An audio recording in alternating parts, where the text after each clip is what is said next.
انسان یہ سمجھتا ہے کہ آج میں اچھی حالت میں ہوں تو کل بھی اچھی حالت میں ہوں گا، یہ بڑی غلط فہمی ہے۔ اس کا اللہ نے قرآن میں ان آیتوں میں جواب دیا کہ کیا ہم نے تم سے کوئی ایگریمنٹ کیا ہوا ہے کہ تم ہمیشہ اچھا ہی رہو گے؟ لوگ عیش و عشرت میں ہیں، صحت ہے، دولت ہے، عزت ہے، تو اللہ فرماتے ہیں کیا یہ سمجھتے ہو کہ ہمیشہ ایسے ہی رہو گے؟ تو یہ بھی غلط فہمی ہے۔ ہم دیکھتے ہیں دنیا میں کتنے لوگ کیسے کیسے مسائل میں گھرے ہوتے ہیں، تو ہم ان کو دیکھ کے یہ سمجھتے ہیں کہ یہ تو ان مسائل میں آ گیا، میں نہیں آ سکتا۔ اس لیے یاد رکھو، آفت زدہ لوگوں کو بھی جا کے دیکھنا چاہیے، مسائل زدہ لوگوں کو بھی جا کے دیکھنا چاہیے، اس سے عبرت ہوتی ہے۔ انسان کے دل میں خوف پیدا ہوتا ہے تو یہ خوف اس کو عمل کی طرف لے کر آتا ہے، کیونکہ انسانی فطرت ہے۔ قرآن مجید میں اللہ تعالیٰ کا ارشاد ہے کہ اگر وَلَوْ بَسَطَ اللَّهُ الرِّزْقَ لِعِبَادِهِ لَبَغَوْا فِي الْأَرْضِ، کہ اگر اللہ اپنے بندوں کے لیے رزق بہت زیادہ کشادہ کر دے اور یہ کائنات ٹینشن فری ہو جائے، کوئی غم ہی نہ ہو، اس میں ٹینشنیں کیا ہو جائیں؟ ختم، سب کے پاس پیسہ، سب کے پاس صحت، اور ہر کام ہٹو بچوں شروع ہو جائے، شادی ٹائم پہ ہو گئی، بیگم بالکل صحیح، میاں کو شوہر بالکل ایک نمبر، بالکل صحیح آدمی مل گیا، ساس ایک دم ایکوریٹ، بالکل کبھی بہو کو تنگ اس نے نہیں کیا، یہی ہوگا نا پھر تم نے سب کچھ اگر صحیح ہو جائے۔ رزق کی کشادگی تو ایک، یعنی اللہ نے اس کو تو ایک بطور علامت کے بیان کیا نا کہ رزق کی کشادہ ہونے سے لوگ سمجھتے ہیں کہ مسائل حل ہو جائیں گے، تو آیت کا مطلب یہ ہے کہ اگر انسانوں کے سارے مسائل حل ہو جائیں، سب خوشحال زندگی شروع کر دیں، سب کے سر پہ بال ہوں، سب کی صحت اچھی ہو، اور کھانے کو سب کو صحت مند غذا ملتی ہو، اور وہی ابھی جو مسائل چلتے ہیں، بیوی بھی ٹھیک ہو، بیوی کے لیے میاں بھی ٹھیک، ساس بھی بہت اچھی ہو، وہ چاہتی ہے کہ میاں بیوی آپس میں محبت سے رہیں، سسر صاحب بھی بہت نیک، نندیں ایک نمبر کی ہوں، بہترین، وہ جب اپنی بھابھی سے ملتی ہوں اپنے بھائی کی تعریف کرتی ہوں کہ ہمارا بھائی بہت اچھا، اور جب بھائی سے ملتی ہوں کہ کس کی تعریف کرتی ہوں؟ بھابھی بہت اچھی، اس بھابھی کو چھیڑنا نہیں، اس کو تنگ نہیں کرنا، یہ چاند سی بھابھی ہے۔ سمجھ میں آ رہی؟ اگر یہ سارا سیٹنگ ہو جائے نا، ہے نہیں نا مسئلہ سارے یہی، تو سارے مسائل ہی یہی ہے نا، کنواروں کی شادی ہو جائے، جاب اچھی ہو جائے، ٹھیک ہے نا، بل جتنی بجلی استعمال کر رہے ہیں اتنا بل آئے، سمجھ رہے ہو کہ نہیں سمجھ رہے؟ ایف آئی آر کٹوانی ہے، آپ گئے، چور کا نام بتاؤ، ایف آئی آر کٹ گئے 2 منٹ میں، اگلے دن چور عدالت میں، آپ نے کیس کیا، آپ کو آپ کے پیسے مل گئے، چور کو سزا ہوئی، سزا کے بعد وہ باعزت بری ہو گیا، لیکن سزا کے بعد۔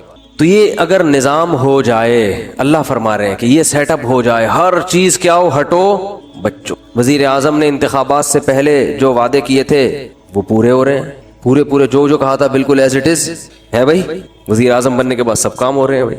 اپوزیشن یہ کہے کہ چلو 5 سال اس کو تمیز سے حکومت کرنے دو، اس کا حق ہے، اگلے 5 سال ہم ٹرائی کر لیں گے، ایک دوسرے کی ٹانگیں نہ کھینچیں۔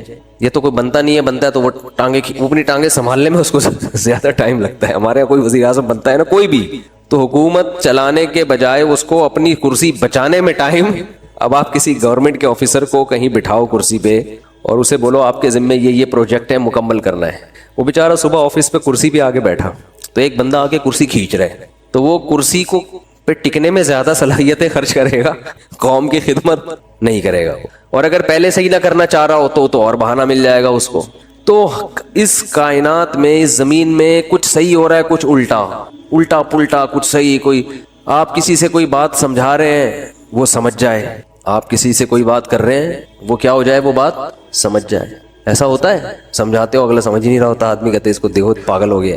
تو اگر اس دنیا میں سب کچھ صحیح بالکل ہر چیز ایکوریٹ ہونا شروع ہو جائے، عدالتوں میں انصاف، پولیس کو پتہ ہو کہ کس کو گرفتار کرنا ہے، ٹھیک ہے نا، پولیس کو پتہ چل جائے کہ یہاں ڈکیتی ہونے والی ہے، ہم نے یہاں پہلے سے پہنچ جانا ہے، اور پولیس دیکھ کے آپ کو اندازہ ہو جائے کہ یہ جگہ محفوظ ہے، یہاں پر ہم بیٹھ کے چائے پی سکتے ہیں، یہاں کچھ نہیں ہو، وہ الٹا رہا ہے، پولیس کی موبائل کھڑی ہے، بیٹا نکلو یہاں سے، اللہ خیر کرے، پتہ نہیں کیا ہونے والا ہے یہاں۔ ڈاکٹر آپ کو وہ دوا لکھ کے دے، اگر ایک ہی میڈیسن ہے، کمپنیاں 2 مختلف ہیں، تو وہ آپ کی خیر خواہی میں آپ کو وہ کمپنی کی دوا ریکمینڈ کرے جو سستی ہے آپ کے لیے، حالانکہ رزلٹ اس کا وہی ہے جو مہنگی دوا کا ہے، لیکن وہ سستی اس لیے لکھ کے دے رہا ہے کہ بھائی آپ کے پیسہ بچے گا، آپ کا خرچہ بچے گا، جہاں ٹیکہ لگانا ہے وہیں لگا رہا ہے، ٹھیک ہے نا۔ وہ جب دوا لکھ کے دیتا ہے تو میڈیکل اسٹور والے کی سمجھ میں اس کی اسپیلنگ آ رہی ہو، کیونکہ میرے ساتھ ایسا ہو چکا ہے، ڈاکٹر نے کیڑے مکوڑے بنائے, میں دوا لے کر آیا, وہ غلط دوا دے دی میڈیکل والے نے. ایک تو ہم نے کھا لی, اگلی دفعہ جب دیکھا تو مجھے اندازہ ہوا یار یہ کچھ عجیب سی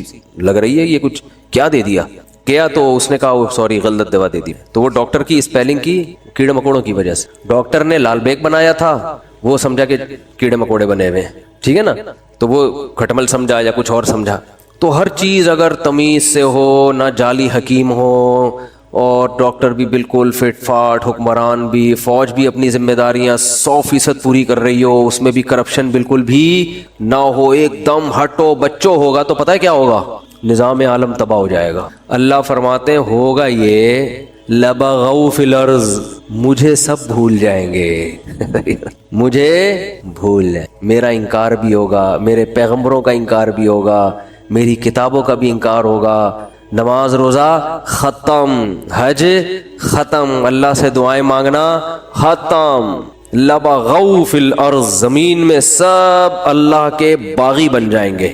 سمجھتے ہو گے نہیں سمجھتے؟ اس لیے آپ چاہتے ہو کہ ٹینشنیں ختم ہو جائے, اللہ کہتے ہیں یہ تو نہیں ختم ہوگی, مجھے تو کوئی مانے گا ہی نہیں. پھر ٹینشن میں ہی تو اللہ یاد آتا ہے, پیٹ بھرموں کو اللہ تھوڑی یاد آتا ہے. تو لبغوا فی الارض, زمین میں سب کیا کریں گے, اللہ کی نافرمانی. یہ بات پتہ نہیں کس بات پہ شروع کی تھی, یہاں کہاں سے آ گئی. ہاں تو میں یہ عرض کر رہا تھا کہ اللہ نے قرآن میں ارشاد فرمایا کہ تم یہ سمجھتے ہو کہ آج اچھے ہو تو کل بھی اچھے رہو گے, یہ ضروری نہیں ہے. تو مصائب ہیں, مصیبتیں ہیں, کچھ بھی ہو سکتا ہے مستقبل میں, اللہ بچائے, فالج بھی ہو سکتا ہے, کڈنی فیل ہو گیا, مالدار تھے غریب ہو گئے, گھر میں محبت تھی لڑائیاں شروع ہو گئیں, بے روزگار ہو گئے, صحت تباہ ہو گئی, جانی دشمنیاں پیدا ہو گئیں, کچھ بھی ہو سکتا ہے. اور اس خوش فہمی میں مت رہو کہ آج اچھی حالت میں ہو تو کل بھی لازمی اچھی حالت میں رہو گے, کیونکہ ام لکم کتاب فیہ تدرسون, کیا تم نے کسی کتاب میں پڑھا ہے کہ ہم تمہارے ساتھ اچھا ہی ہوتا رہے گا, یا ہم نے قسمیں اٹھائی ہوئی ہیں تم سے, قسمیں لی ہوئی ہیں قیامت تک کے لیے کہ تم اچھے ہی رہو گے. اللہ فرماتے ہیں ایسا بولو بھائی. تو اچھا یہ تو بات آ گئی, تو ایک چھوٹی سی بات یہ بھی کہتا چلوں کہ دیکھو اس سے پتہ چلتا ہے کہ غموں کے ساتھ سمجھوتا کر لینے کی ضرورت. یہ جو ہم یہ چاہتے ہیں نا میری ہر ٹینشن دور ہو لازمی, یہ بات ہی غلط ہے. اگر کوئی آپ کو سکون کا یہ نسخہ بتائے کہ آپ کے سارے مسائل ٹھیک ہو جائیں اور ٹھیک کرنے میں لگے رہیں تاکہ آپ کو سکون ملے, ٹھیک کرتے کرتے زندگی تباہ ہو جائے گی, مسائل ٹھیک نہیں ہوں. انہی مسئلوں میں ہی خوش رہنا ہے. سمجھ رہے ہو کہ نہیں سمجھ رہے؟ تو مسئلوں میں خوش رہنے کے شریعت نے بہت سے طریقے بتائے ہیں. ایک طریقہ کیا ہے, اپنے سے کمتر کو دیکھا جائے, اپنے سے کمتر. میرے پاس خواتین کہتی ہیں میاں ایسا میاں ویسا, میں نے کہا چرس تو نہیں پیتا میاں آپ کا؟ نہیں بھائی چرسی نہیں, اللہ کا شکر ہے چرسی نہیں ہے, شکر ادا کرو چرس نہیں پی رہا, ٹھیک ہے نا. میاں کیا ہوتے ہیں آج کل بہت سے, بولو نا, چرسی بھی ہوتے ہیں. بھائی میاں ٹائم نہیں دیتا, وہ بھائی رات کو تو گھر میں آ جاتا ہے نا, ہاں رات کو آ جاتا ہے, باقی سارا دن دوستوں میں بیٹھے رہتے ہیں. ایسے ایسے میاں بھی ہیں آوارہ گردی میں ہی لگے رہتے ہیں, رات بھی گھر میں بیگم کو ٹائم بولو نا نہیں دیتے. تو اپنے سے کمتر کو دیکھو نا. میرے میاں جو ہے نا وہ خرچہ نہیں اٹھاتے, وہ بھائی بنیادی نان نفقہ مل رہا ہے, روٹی, دوپہر کا کھانا, رات کا. وہ خاتون کہتے ہیں نہیں صرف یہی تھوڑی ہوتا ہے, مجھے پتا ہے یہی نہیں ہوتا, لیکن بہت سے یہ بھی نہیں کر رہے ہوتے, بہت سے یہ بھی نہیں کر رہے ہوتے. پھر عورتیں ترستی ہیں کہ چلو آدھا تم کر لینا, آدھا راشن ہم ڈال لیں گے, شادی تو کر لو, کوئی اچھا میاں تو مل جائے. یہ کم از کم پورا خرچہ تو اٹھا رہا ہے, اگرچہ وہ پورا اتنا نہیں دے رہا جتنا عام لوگ دیتے ہیں, گزارا تو ہو رہا ہے نا. میاں کا نام تو لگا ہوا ہے. ساس کے مسئلے بہت گھروں میں ہیں, ساس یہ کرتی ہے, ساس وہ کرتی ہے. تو میں بتاتا ہوں ساسیں تو اس سے بھی زیادہ خطرناک ہوتی ہیں. تو نبی, اچھا مرد کے بارے میں بھی ایسا ہی ہے, بھائی بیگم یہ نہیں کرتی, وہ نہیں کرتی, یہ نہیں کرتی. ابے فلاں کی بیگم کو جا کے دیکھ, فلاں کو جا کے دیکھ, تو شکر ادا کر. ایک صاحب نے بڑے دیندار تھے, وہ کہہ رہے ہیں یار میری بیگم جو ہے نا وہ صحیح پردہ نہیں کرتی ہے, میری بیگم جو ہے یہ کرتی ہے وہ کرتی ہے, دیندار نہیں ہے. تو میں نے کہا یار نماز پڑھتی ہے؟ اس نے کہا, میں نے کہا موٹا موٹا پردہ کرتی ہے, ایسا تو نہیں بالکل ہی ماڈرن لڑکی بن کے اسکرٹ پہن کے جا رہی ہو؟ کہہ رہے نہیں ایسے. میں نے کہا شکر کرو بھائی, ایسے ایسے لوگ ہیں خود دیندار ہیں, حاجی نمازی, بیگم صاحبہ سلیو لیس کپڑے پہن کے بازاروں میں گھومتی ہیں. تو شکر ادا کرو, چلو واجبی پردہ تو ہے نا کم از کم, زیادہ کے چکر میں بس گزارا چلاؤ, کیونکہ مسائل ہے نا. بڑی مصیبت سے بچنے کے لیے چھوٹی مصیبت کو برداشت کرنا پڑتا ہے. علیحدگی کے بعد بڑی مصیبتیں ہیں, وہ زیادہ ٹینشن ہے وہ, کیونکہ یاد رکھو شیطان جو ہے نا یہ بہت بڑی فلم ہے. آپ کو بتا دوں شیطان اتنی بڑی فلم ہے نا کہ میں نے دنیا میں شیطان سے بڑی فلم نہیں دیکھی. یہ پتہ ہے کیا کرتا ہے کم بخت, جب آپ ساتھ رہو گے نا تو ایک دوسرے کی نیگیٹو چیزیں لے کر آئے گا سامنے. جس دن آپ میں علیحدگی ہوئی آپ ایک دوسرے کی پازیٹیو چیزیں یاد دلاتا ہے. پھر یہ جن میاں بیوی میں بھی طلاقیں ہوئی ہیں نا, تو جب ساتھ رہ رہے تھے تو شوہر بھی بیوی کی نیگیٹو چیزوں کو، عورت بھی شوہر کی نیگیٹو چیزوں کو زیادہ دیکھ رہے ہوتے ہیں. یہ بھی نہیں کرتی، یہ بھی نہیں کرتی، وہ کہتی ہے یہ بھی نہیں کرتا، وہ بھی نہیں کرتا.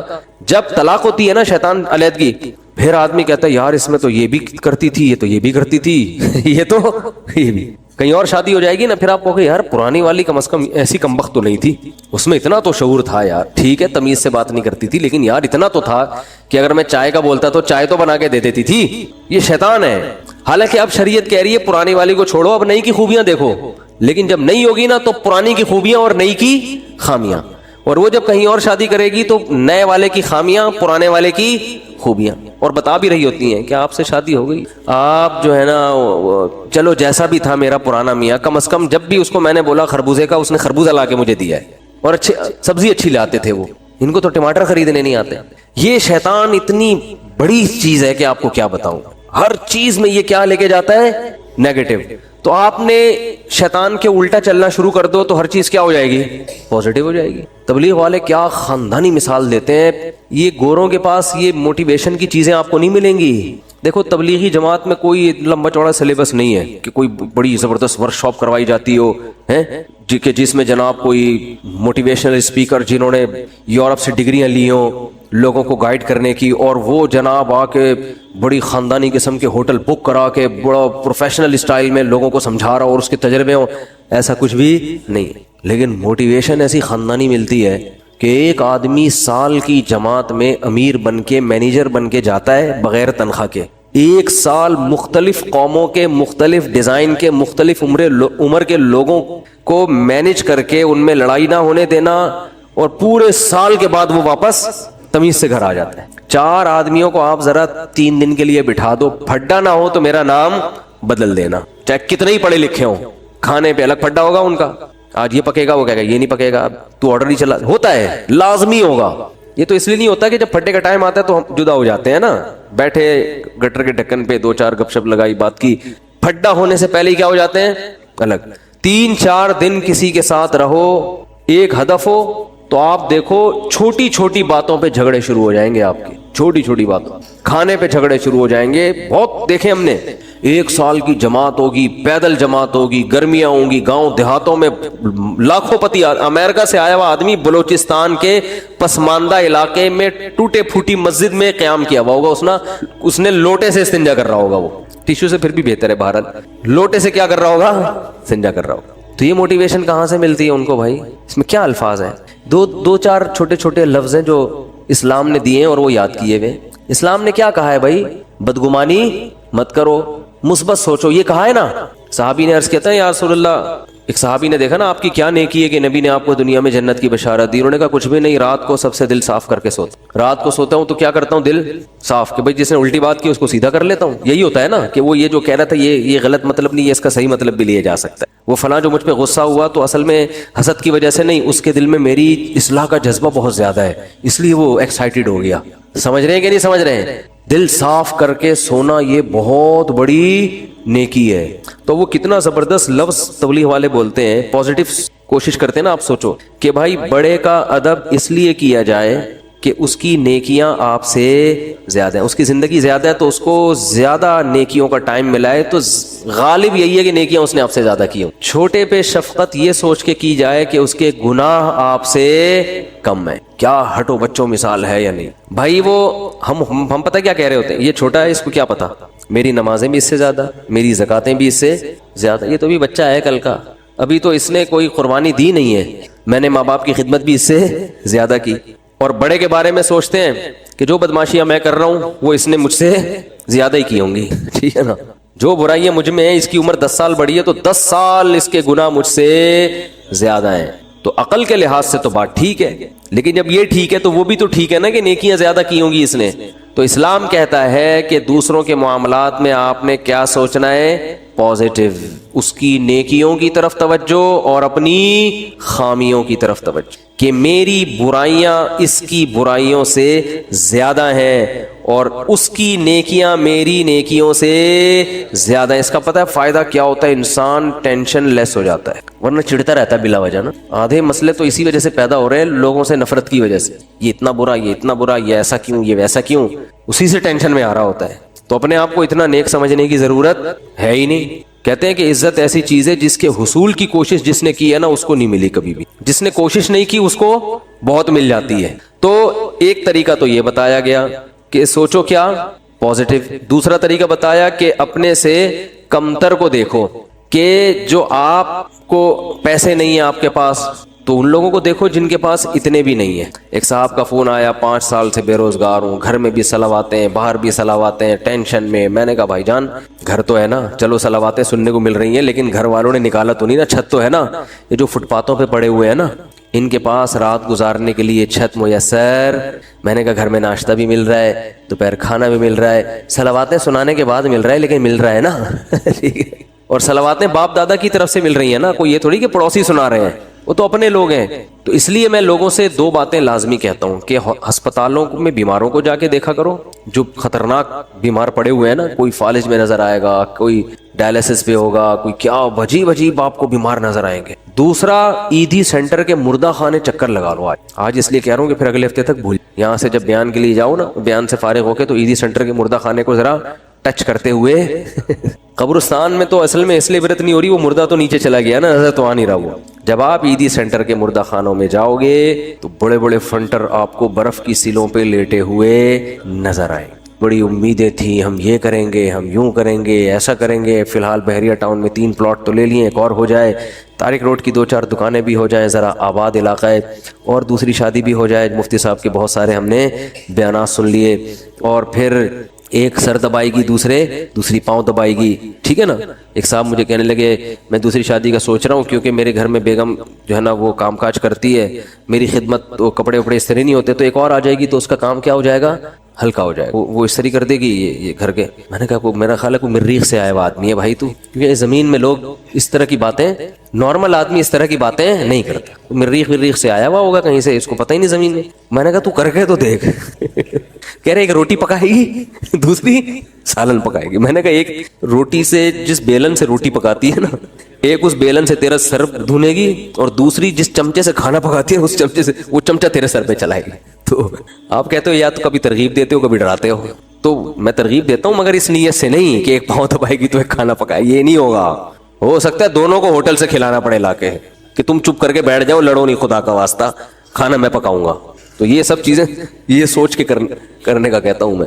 تو خیر, تو دو چیزیں, اور بھی بہت ساری چیزیں اس میں. بنیادی چیز کیا ہے, بیماروں کو دیکھو, معذوروں کو دیکھو. میں ایک واقعہ سنایا میں نے پچھلے ہفتے, پتہ نہیں یاد نہیں مجھے سنایا یا نہیں سنایا. ابھی میں سفر تھا میرا اسلام آباد میں, تو وہاں ہمارے ایک جاننے والے ملے, انہوں نے وہاں اسلام